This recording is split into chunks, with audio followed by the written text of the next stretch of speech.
MPPSC के सामने धरने पर बैठे अभ्यर्थियों से आज प्रदेश के नेता प्रतिपक्ष उमंग सिंगार ने मुलाकात की। उन्होंने कहा कि विधानसभा के 5 दिवसीय सत्र में ध्यान आकर्षण प्रस्ताव लगाया गया था, लेकिन सुनवाई का नंबर नहीं आया। अगले सत्र में भर्ती की मांग रखी जाएगी। सिंगार ने चेतावनी दी है कि यदि मांगे नहीं मानी गई तो सदन चलने नहीं दिया जाएगा और स्थगन प्रस्ताव लाया जाएगा।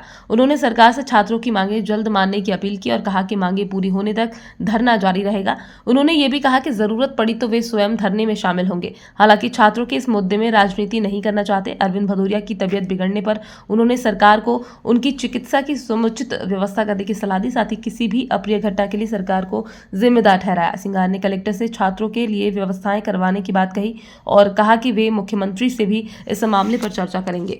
देखिए, इनकी मांग वाजिब है। पिछले जिस प्रकार से 4-5 दिन से आप लोग धरने पे बैठे, कुछ इनके सदस्य अनशन पे बैठे, वो मैं समझता हूँ कि सरकार को, मध्य प्रदेश सरकार को, माननीय मुख्यमंत्री जी को इन लोगों से बात करना चाहिए। ये अधिकार की बात करें, क्या परेशानी है इनको किताब कॉपी दिखाने में? 2019 के पहले थी, क्यों नहीं दिखाना चाहते? बताए सरकार।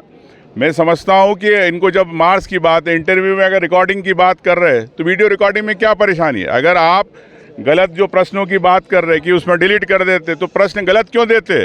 इस पे पारदर्शिता होना चाहिए। किस बच्चे को, छात्र को कितने मार्क्स मिले उसको मालूम होना चाहिए।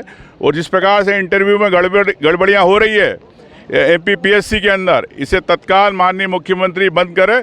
नहीं तो हमको अगले सत्र के अंदर हम पूरे ये कहना चाहेंगे, स्थगन लाएंगे, सदन नहीं चलने देंगे छात्रों की बात पे। मैं ये कहना चाहता हूँ, चुनौती देना चाहता हूँ। देखिए, ध्यान आकर्षण लगाया था, चूंकि सत्र 5 दिन का था, अब उसमें चर्चा में नहीं आया, अलग बात है। लेकिन इस बात को वापस दोहराएंगे अगर इनकी मांगे पूरी नहीं हुई। अगर मांग पूरी हो जाएगी तो हम इनका स्वागत करेंगे और आपसे भी कहेंगे इन सब के आप सहयोग करें, मीडिया। धन्यवाद। मैंने अभी तत्काल यहाँ पे एडीएम रोशन जी को भी कहा है कि तत्काल इनके लिए एम्बुलेंस की, डॉक्टर की व्यवस्था कराए।